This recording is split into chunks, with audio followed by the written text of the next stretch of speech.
Bendito eres, Señor.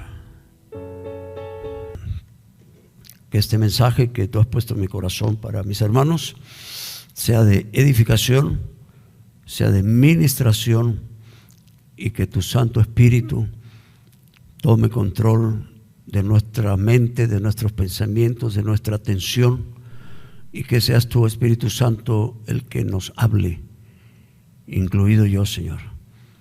Tú eres el único que puede llegar a esas profundidades del corazón donde los hombres no podemos llegar. Dependemos de ti, Señor. Yo dependo de ti y dependo de tu ayuda. Gracias en el nombre de Jesús. Amén. La Biblia es para los hijos de Dios su palabra escrita, ¿verdad? Amén. Y esto es lo que se espera que un hijo de Dios nacido de nuevo crea. No sé, quizás es una contradicción decir que un hijo de Dios nacido de nuevo, porque los hijos de Dios son los nacidos de nuevo. Y que crea no solo una parte de ella, de la Biblia, sino toda ella, desde Génesis hasta Apocalipsis. Y es vital y de suma importancia que cada uno de nosotros como hijos de Dios tomemos esta posición respecto a ella, porque no se puede creer una parte y no creer otra parte de la Biblia, porque es una contradicción.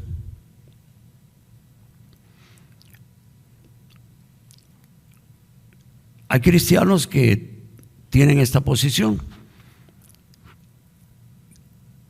que creen en la teoría de la evolución, pero que Dios estuvo detrás de todo ello.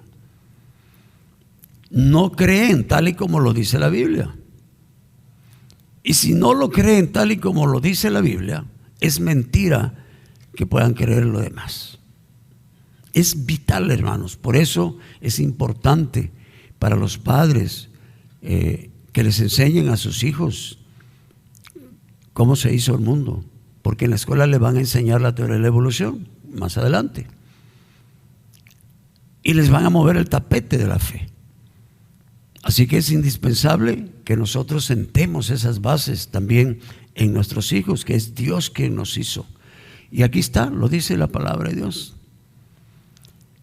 A mí de las primeras cosas que me impactó cuando yo empecé a leer la Biblia fue la seguridad con que te dice las cosas. En el principio creó Dios los cielos y la tierra. No dice tal vez, probablemente, quizás en el principio creó Dios los cielos y la tierra, como sucede con la teoría de la evolución. La teoría de la evolución contiene más o menos 800 adverbios de duda que dicen tal vez, pudo ser, probablemente, a lo mejor, quizás, posiblemente fue así. Pero la Biblia no. Directo al grano, sin ninguna duda. Y eso me llamó mucho la atención. Así que yo creo que Dios creó al hombre tal y como lo dice el libro de Génesis al principio, que Él fue el que lo creó. Tampoco podemos creer en la teoría del Big Bang, ¿no? Porque yo no sé, son científicos. Se supone que son gente con mucho conocimiento, pero tienen, perdón la palabra que voy a decir, pero tienen una estupidez tan grande por orgullo de no querer creer en Dios, que era una pelota que estaba así en el espacio flotando y ¡blum! Explotó. Y la magia, salimos nosotros, la tierra, el aire, todo lo que hay así de repente. Decía un científico cristiano, es como que amontonas un montón de ladrillos ahí y de repente explota en los ladrillos y un ladrillo es un edificio, otro ladrillo es un hombre, otro es una mujer. Y no tiene sentido verdaderamente. Por eso dice la Biblia que el necio dice en su corazón que no hay Dios. Y necio no solamente significa terco, significa estúpido, tonto. Y lo dice la Biblia. Para Dios, los que no creen en Él son tontos. Son tontos porque toda esta creación, todo el planeta, los astros, todo lo que está arriba en el cielo, nos habla de que hay un diseñador inteligente. Por consiguiente, si creemos que la Biblia es la palabra de Dios, entonces tenemos que aceptar los siguientes principios.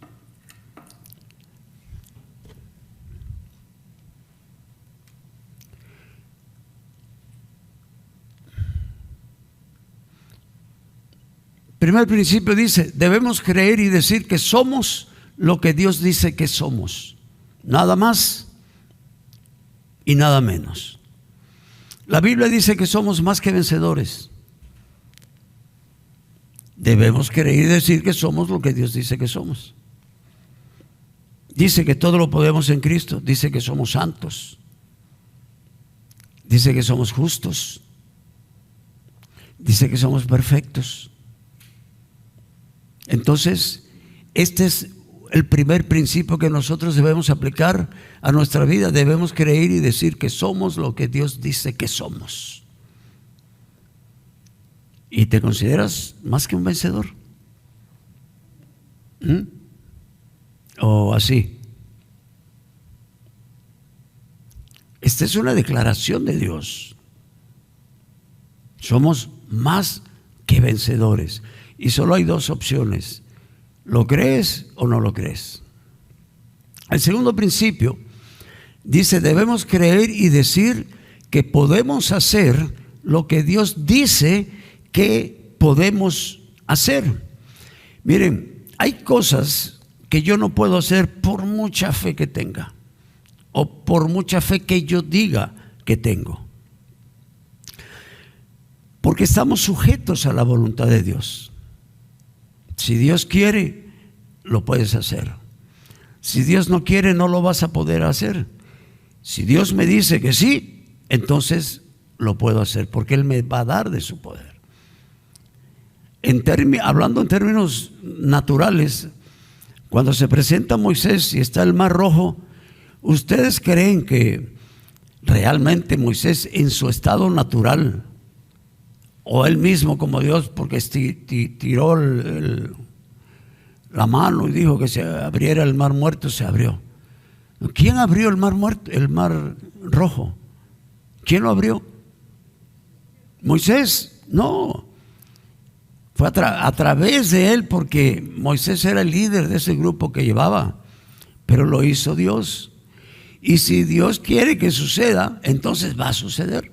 Y sucedió. Y hay muchas historias en el Antiguo Testamento de estos milagros y también en el Nuevo Testamento. El tercer principio dice que debemos creer y decir que Dios es quien Él dice que es. Es el Todopoderoso, es el milagroso, es el majestuoso, el príncipe de paz, el admirable consejero, el Padre, el Creador, el Eterno, es el Salvador, el único Dios, el Señor de señores, el Rey de reyes, el Hijo del hombre. Debemos creer y decir que Dios es quien Él dice que es. Él dice: yo soy el gran yo soy. Jesús dijo: yo soy la puerta, yo soy el pan de vida, yo soy la verdad, el camino y la vida. Y debemos creerlo.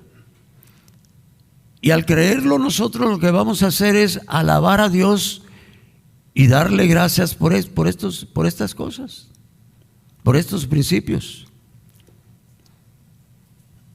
En cuarto y último principio dice que debemos creer y decir que Dios hará lo que Él dice que hará. Él dice que nos cuidará, pero te afliges cuando estás pasando por algún problema. pero Dios te ha dicho que te cuidará. Y eso, ¿lo crees o no lo crees?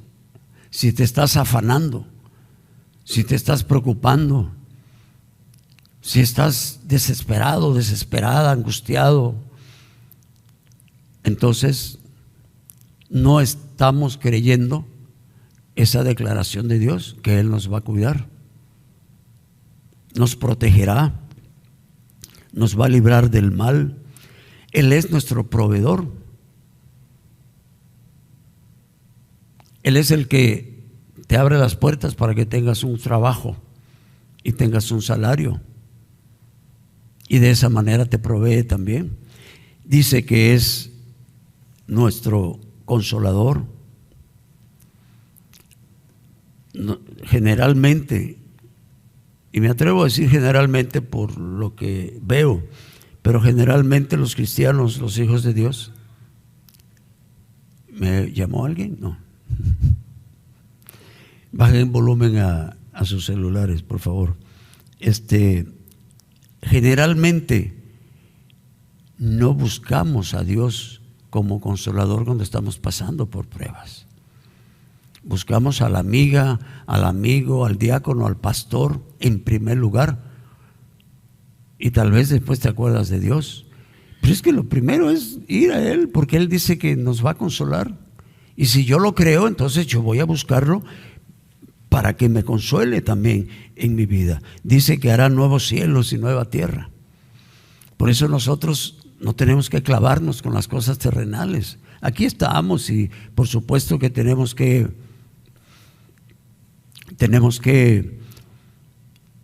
caminar en este mundo, pero no somos de este mundo. Nuestra vida aquí, hermanos, puede acabar pronto, en cualquier momento, pero Jesús puede venir también en cualquier momento y estar con Él. Estamos de paso, somos peregrinos, y se me olvidó la otra palabra. Extranjeros. Somos extranjeros y peregrinos. Gracias, hermano. Y yo soy doble extranjero, porque estoy en otro país, pero pertenezco a otra nación. Estamos de paso. Entonces, ¿por qué clavarnos en la angustia? ¿Por qué clavarnos en la desesperación, en el afán? Que muchas veces este afán y esta desesperación, no muchas veces, realmente sucede que te produce estrés. Y ya vas a andar enojado con este y con aquel, con tu esposa o con tu esposo, con tus hijos, y se empiezan a brotar y a salir otras emociones. Cuando tenemos esto que dice la palabra de Dios. Así que 4 principios. Debemos creer y decir que somos lo que Dios dice que somos. Nada más, nada menos. Debemos creer y decir que podemos hacer lo que Dios dice que podemos hacer. Debemos creer y decir que Dios es quien Él dice que es. Y debemos creer y decir que Dios hará lo que Él dice que hará. Hemos terminado el mensaje, hermanos, así que nos vamos a despedir. Se alegraron, ¿no es cierto? Ok. Con esto en mente, hay algunas declaraciones poderosas de la Escritura que todos los hijos de Dios deben expresar y deben de creer. Y estas son verdad, por supuesto, de acuerdo con la palabra, con la Biblia. Este día vamos a ver algunas de estas declaraciones. La primera declaración, el título del mensaje es Declaraciones Bíblicas Poderosas, parte 1. Primera declaración dice en Juan capítulo 14, versículo 12 al 14: de cierto os digo, el que en mí cree, las obras que yo hago, él las hará también, y aún mayores hará, porque yo voy al Padre, y todo lo que pidiereis al Padre en mi nombre lo haré, para que el Padre sea glorificado en el Hijo. Si algo pidiereis en mi nombre, yo lo haré. La razón por la cual Él dice que mayores obras va a ser el que en Él crea es porque Él, lo dice ahí el texto, es porque Él ya se iba de regreso al Padre, no porque íbamos a ser más poderosos que Él. Con respecto a los versículos 13 y 14, que dice: todo lo que pidieres al Padre en mi nombre lo haré, para que el Padre sea glorificado en el Hijo. Si algo pidieres en mi nombre, yo lo haré. Les aseguro que todos hemos pedido algo en el nombre de Jesús a Dios y no se nos ha concedido. ¿Sí o no? Porque Dios no te concede todas las cosas, pero ahí dice: si algo piden en mi nombre, yo lo haré. Entonces nos engañó el Señor, creó una ilusión, porque de repente uno, especialmente cuando es nuevo, lee esto y dice: pues le voy a pedir en tu nombre, Señor, y empiezo a pedir en nombre, pero no veo nada. Se murió mi hijo, se murió mi mamá, se murió mi papá, no tengo trabajo, tengo enfermedades en mi cuerpo, y le pido a Dios: Señor, sáname, sáname. Ni a Pablo sanó. Las razones de esto pueden ser varias, y ojalá estas razones te ayuden en este tema. En primer lugar, puede ser por falta de fe. En Romanos 14:23 dice: pero el que duda sobre lo que come es condenado, porque no lo hace con fe, y todo lo que no proviene de fe es pecado. Aquí está hablando sobre cierta comida, la carne sacrificada a los ídolos, porque se sacrificaban, o sea, los paganos, los inconversos que tenían otras religiones, sacrificaban animales, y una vez que lo sacrificaban, entonces lo ponían a la venta. Entonces, cristianos recién convertidos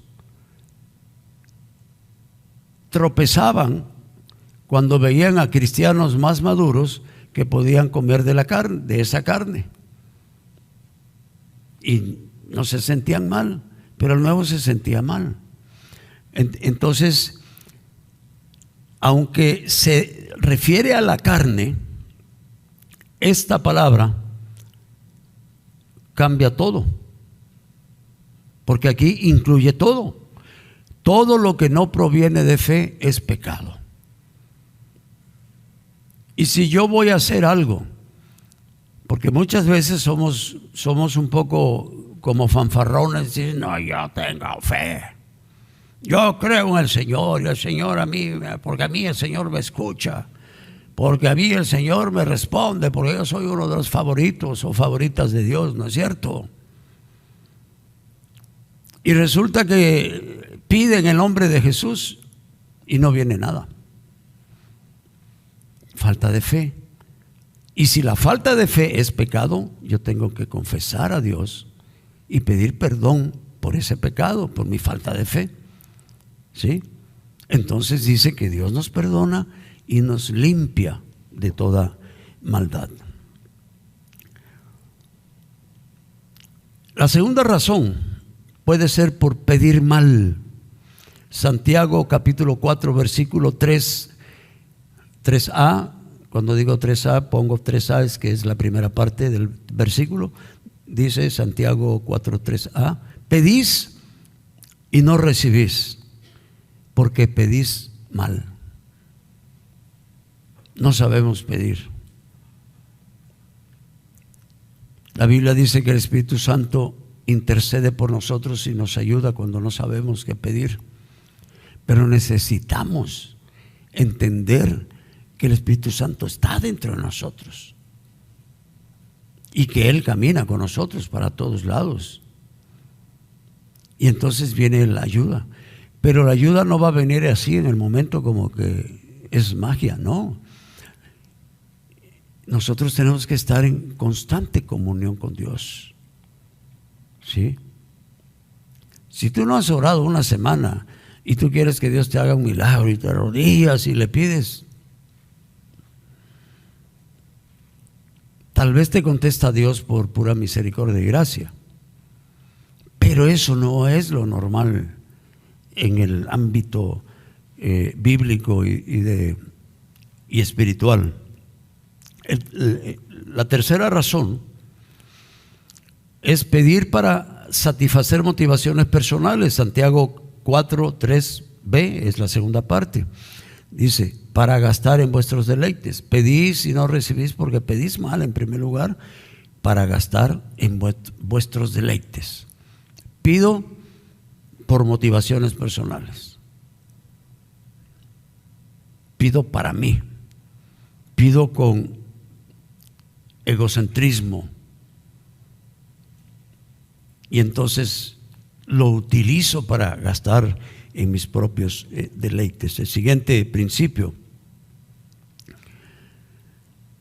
es, razón, no tratar bien a la esposa. Hermano, ponle mucha atención a 1 Pedro 3:7, por favor. Apréndetelo de memoria. Dice, vosotros maridos igualmente, vivid con ellas sabiamente. No hay un texto que diga, vosotras esposas igualmente, vivid con ellos sabiamente.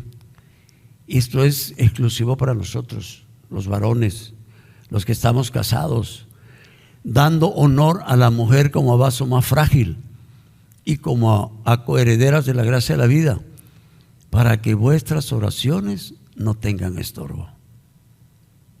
Te peleaste con tu esposa y dijiste algunas cosas que no debiste haber dicho, ni se te ocurra ir a orar porque hay estorbo, hay un obstáculo, porque has maltratado a tu esposa. Tal vez no le pegaste, pero tal vez dijiste palabras que tú sabías que la iban a herir, porque lo sabemos. Entonces, mejor ni orar, hermanos. Y me llama la atención que sea un texto solamente para maridos, no es para esposas. Esa es nuestra responsabilidad. Yo sé que las mujeres son difíciles, son raras. Algunas mujeres son raras, difíciles. Yo sé que de repente dicen cosas que uno no entiende. Ven como que ven el futuro o el sexto sentido. Algunas son difíciles de tratar, pero fíjate que cuando dice vivid con ellas sabiamente, significa cállate, no la contradigas, dile que sí en todo. Sí, ella tiene, porque siempre quieren tener la razón. Bueno, pues que tengan la razón. Entonces vamos a ser más sabios, porque Dios las hizo de esa manera y ahora lo entiendo yo mejor, que Dios les dio una estructura diferente a la nuestra. No somos iguales, ni físicamente ni como característica de personalidad o de temperamento.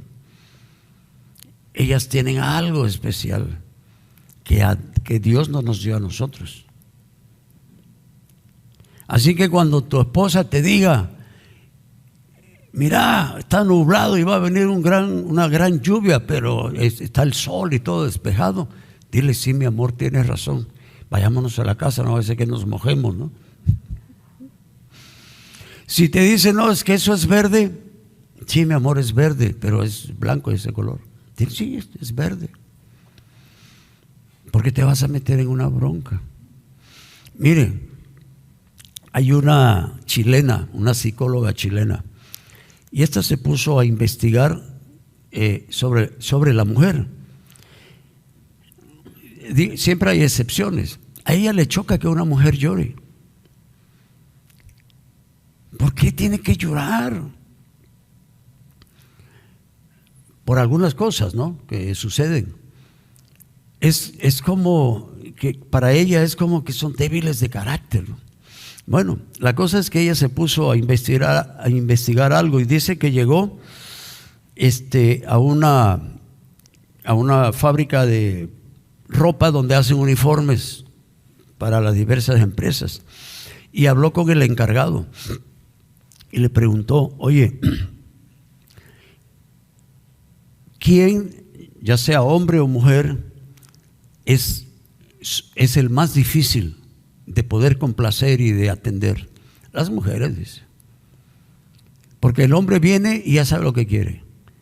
Mira, quiero ese uniforme de ese color, de tal talla, bla, bla. La mujer viene y dice: ¿me lo puedo probar? Sí, pruébeselo. Ya no le gustó porque estaba un poco más corta. Mire, ¿y no me lo pueden hacer más largo? Sí, se lo podemos hacer más largo. Ah, pero mira, a mí ese color no me gusta. Bueno, ¿y cuál quiere?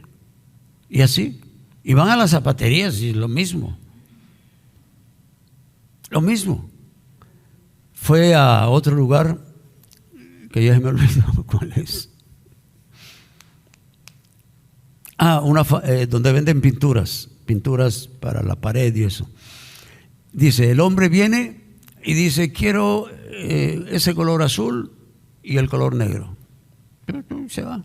La mujer dice: mire, yo quiero un color que no sea tan azul y que no sea tan negro ni tan verde. ¿No me podrían hacer una mezcla para ver? Y le hacen la mezcla y sale un color. No, pero este no es el que ando buscando. Y así tiene al chavo. Toco. Así son, hermanos. ¿Por qué a los hombres no nos gusta ir al súper o a compras con la mujer? Porque se tarda y se recorre todo el supermercado y le gusta vitrinear. Le encanta. Pero es rarísimo el hombre que le encante ir de compras. Es raro. Yo ya me acostumbré con mi esposa, y porque el súper donde vamos no es muy grande, pero cada vez que vamos ella se recorre todos los pasillos. Le digo: ¿por qué te haces una lista y escribe ahí todo lo que...? No, es que hay cosas que de repente las veo y no se me ocurrió antes. Bueno, sí, mi amorcito, lo que tú digas, cariño mío precioso.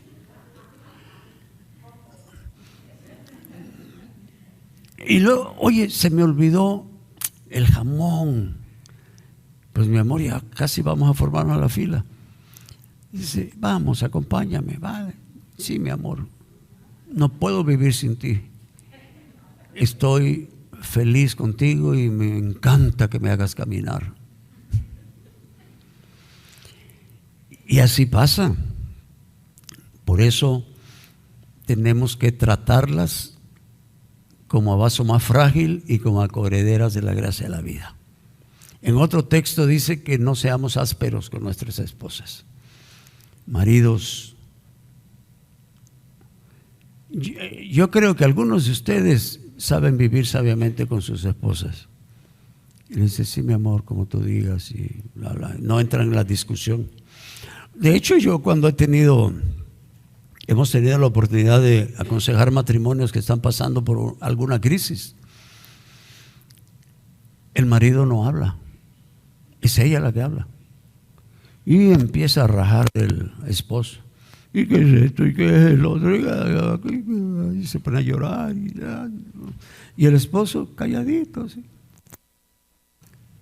Como que ya entendió el esposo que calladito se ve más bonito. Es en serio lo que estoy diciendo.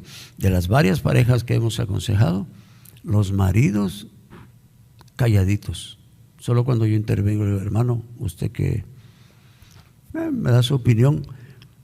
Pero la mujer, pum, pum, pum, pum, pum, quejándose de él, pero él no se queja de ella. Mire qué cosa tan maravillosa, digo yo. Dice: no, es que aquí delante de usted es una cosa, pero ya cuando llega a casa ya es otra cosa, ¿verdad? Es posible, es muy posible, pero tenemos que aprender esto, hermano. de verdad, aunque pareciera, nos parece, porque así de entrada, si yo fuera inconverso, uy, este versículo, diría yo que se equivocaron, yo no voy a obedecer esto, porque mira, la esposita que tengo está difícil, pero ya somos hijos de Dios, tenemos el poder del Espíritu Santo, tenemos el fruto del Espíritu Santo, y en eso tenemos que trabajar. Con las personas con las que mayor problema tenemos es con nuestras parejas, porque convivimos con ellos, estamos constantemente con ellos. Muy bien, la cuarta razón, no deleitarse en Dios. Salmo 34:7, deleítate a sí mismo en Jehová y Él te concederá las peticiones de tu corazón. Y ya se los he dicho antes, esta frase, te concederá las peticiones de tu corazón, está condicionada a esto, a que te deleites en Dios. Es una condición, y casi todas las promesas de Dios de bendición tienen una condición. No es así nada más. Y algunos se comen esto ya no les gusta. Lo que les gusta es que Él te va a conceder las peticiones de tu corazón. Pero hay una condición, te tienes que deleitar, y si no te deleitas en Dios, probablemente no te va a conceder lo que tú estás pidiendo. La siguiente razón es por no buscar primeramente el reino de Dios y su justicia. Mateo 6:33, mas buscad primeramente el reino de Dios y su justicia, y todas estas cosas os serán añadidas. Y viene hablando de la comida, del vestido, etcétera. Y luego termina con esto: pero busquen primeramente el reino de Dios y su justicia, y luego todo lo demás les será añadido. Pero hay una condición, esto: buscar primeramente el reino de Dios y su justicia. ¿Y eso qué significa? Devoción, devocional con Dios, mi tiempo con Dios, mi lectura de la palabra, mis oraciones, etcétera, etcétera. Y la más importante para mí,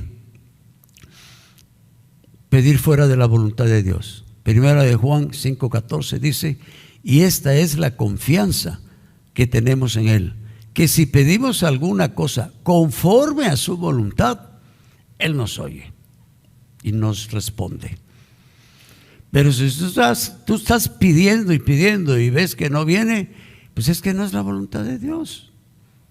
Y lo tienes que aceptar, lo tenemos que aceptar. Pablo dice que le pidió 3 veces que le quitara ese aguijón en la carne. Y la respuesta de Dios a Pablo, el gran apóstol, la respuesta de Dios fue: bástate mi gracia. Mi gracia es en el sentido de la salvación. Si me ven algo blanco por ahí, hermanos, es un dulcito que me meto porque se me reseca mucho la boca, y esto me ayuda bastante. Bástate mi gracia, porque ese regalo de la vida eterna, hermanos, no tiene precio.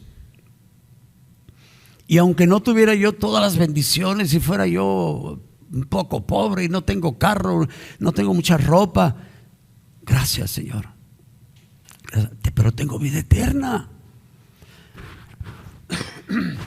Porque podría tener todas esas cosas y no tener vida eterna. ¿Y qué es mejor? La vida eterna.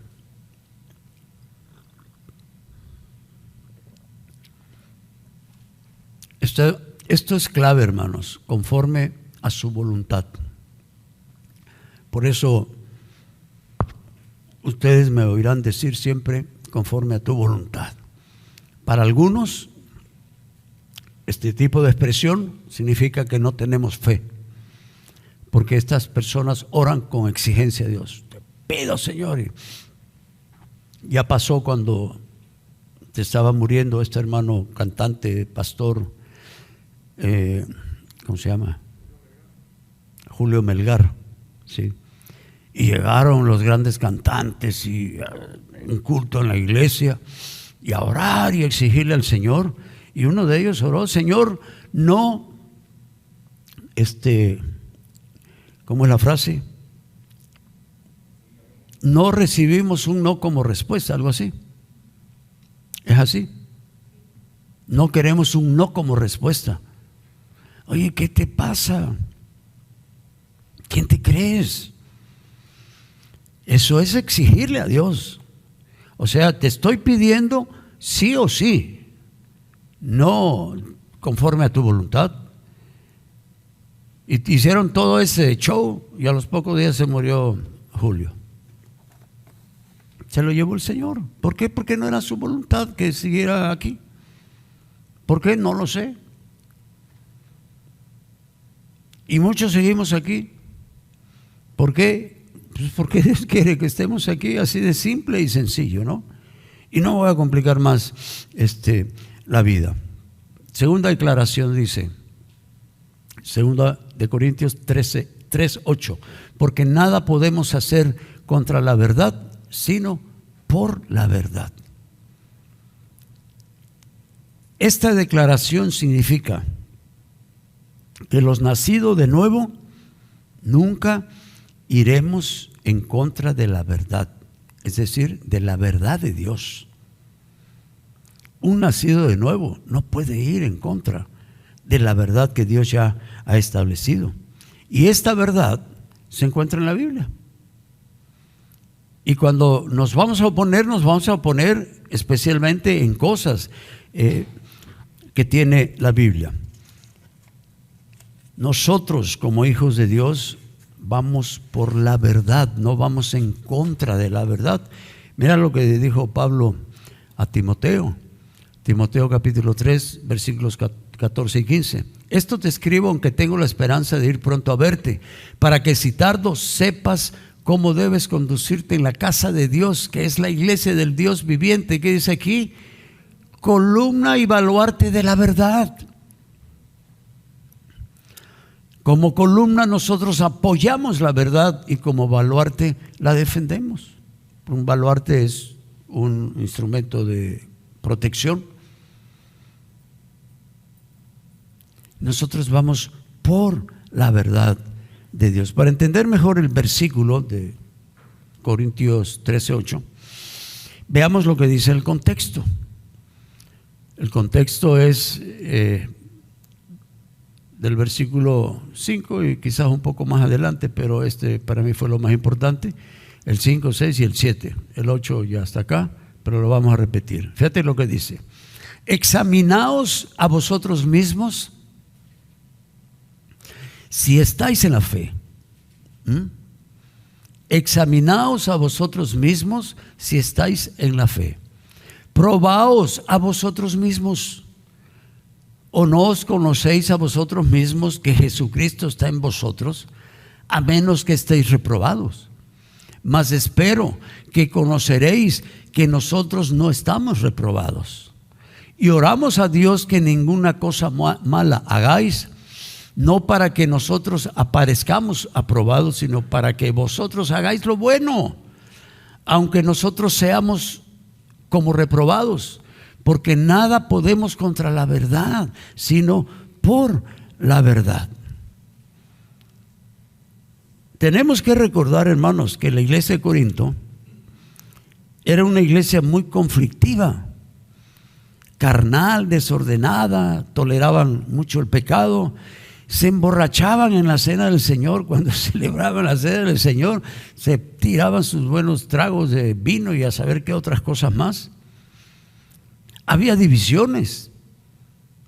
Unos eran de Pablo, otros de Pedro, otros de Apolos. Y había ese tipo de división y de pleito, ¿no? entre ellos. Por eso Pablo les dice: examinaos a vosotros mismos si estáis en la fe. Para mí, esta es una exhortación examinaos a vosotros mismos si estáis en la fe, es una exhortación que siempre nos viene bien cuando estamos haciendo algo mal. Entender que somos humanos e imperfectos es bueno y es correcto, pero no es una excusa para hacer el mal. Podemos pecar o podemos fallar, claro que sí. Por eso, para mí, examinarse a uno mismo para saber si está en la fe es esto. Reconocer si uno ha nacido de nuevo es clave para saber si se está en la fe. Y yo no sé cuántos de ustedes identifican que nacieron de nuevo y cómo fue que pasó. Pero ya hemos nacido de nuevo. Yo doy testimonio de que yo lo experimenté, mi vida cambió drásticamente cuando Cristo entró a mi corazón, drásticamente. Es decir, de 2, 3 minutos para el otro, ¿qué ondas? ¿Qué pasó? Algo ha pasado dentro de mí. Y ya no quise hacer lo malo. Y comencé a hablar a otros de Cristo. Y luego el Señor me trae para acá, para El Salvador. Y nunca me lo había yo imaginado. Pero cuando nací de nuevo, entiendes, poco a poco vas entendiendo más y más y más de Dios, etcétera. Como dije, ¿podemos pecar o fallar? Claro que sí.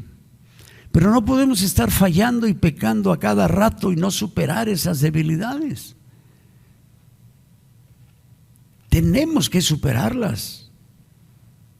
Y debemos seguir adelante, pedirle perdón a Dios, aceptar el perdón de Dios y seguir trabajando en esas debilidades que tenemos. Tampoco podemos decir o pensar que no pasa nada cuando peco. Sí, sí pasa algo, porque no hay justificación. Y les hablo por experiencia. Uno tiene que levantar y pide el perdón y uno sigue adelante antes de que Dios tome la disciplina en sus manos, porque Dios nos disciplina, nos corrige y nos hace pasar por ciertas cosas que son necesarias para nuestra vida. Nosotros vamos por la verdad, no vamos en contra de la verdad.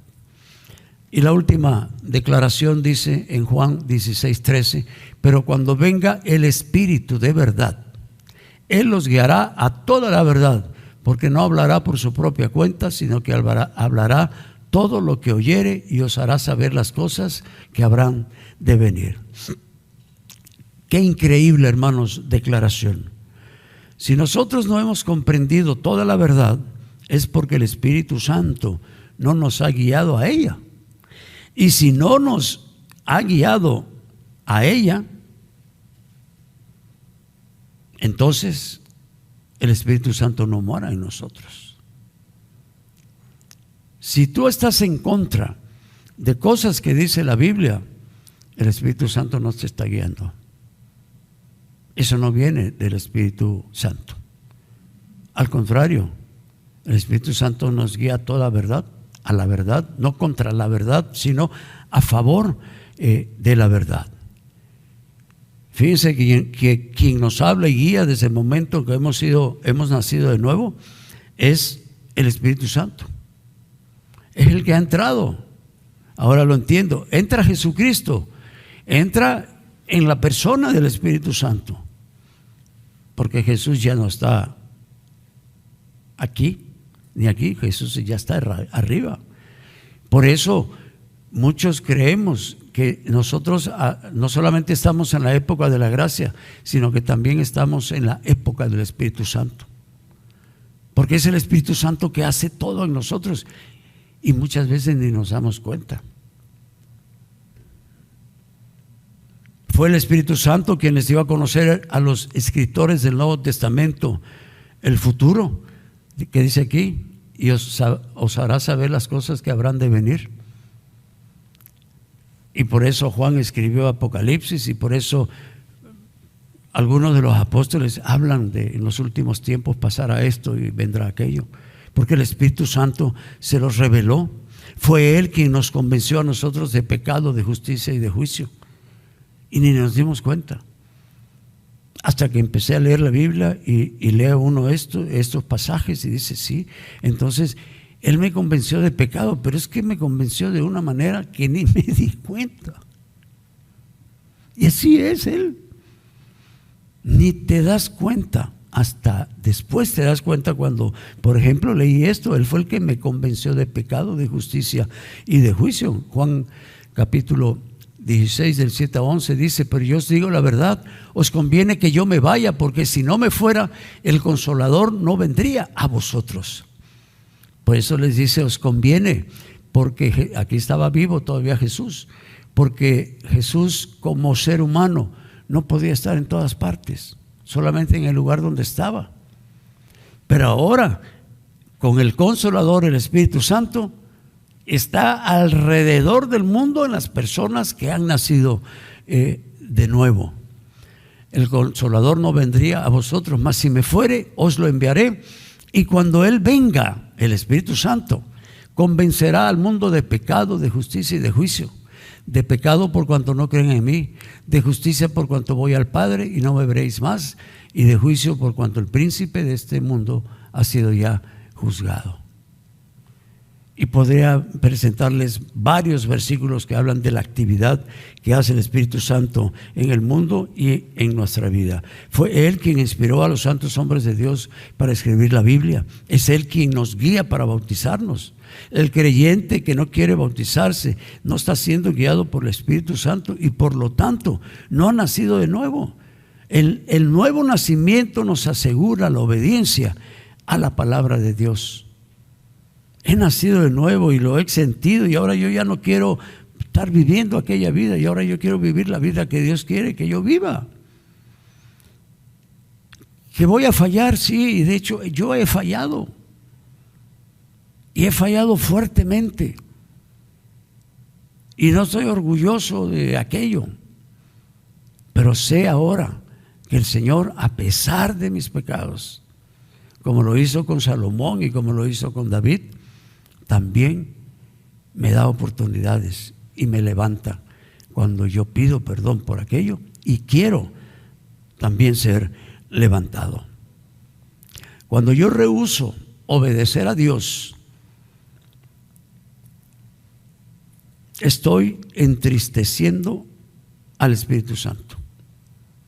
Si tú rehusas obedecer cosas que la palabra de Dios nos dice, estás entristeciendo al Espíritu Santo. No lo estás escuchando porque estás escuchando otras voces, y generalmente esas voces son o carnales, que vienen de tu propia carne, o son demoníacas, que vienen de espíritus malignos, porque nuestra lucha no es contra carne y sangre, dijo el apóstol Pablo. Así que les insto, hermanos, a examinarse a ustedes mismos. Les invito a reconsiderar su conversión. Les animo a mejorar su relación con Dios. Les exhorto a obedecer la palabra de Dios. Y con mucho amor y respeto, les animo a considerar la Biblia como la palabra de Dios escrita. Y que ella sea tu guía, que sea tu manual de vida, que sea nuestro manual de vida, y no dudes de ella. ¿Sí? 3 declaraciones poderosas para nuestra vida, y hay muchas más que luego iremos viendo. Que Dios les bendiga, hermanos. Vamos a orar.